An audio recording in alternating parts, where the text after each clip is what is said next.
رسول اللہ صلی اللہ علیہ وسلم نے فرمایا، جو شخص اللہ کی راہ میں جہاد کے لیے نکلا، اللہ اس کا ضامن ہو گیا۔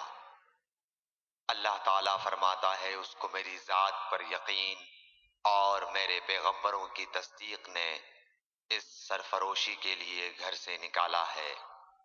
میں اس بات کا ضامن ہوں کہ یا تو اس کو واپس کر دوں ثواب اور مال غنیمت کے ساتھ، یا شہید ہونے کے بعد جنت میں داخل کر دوں۔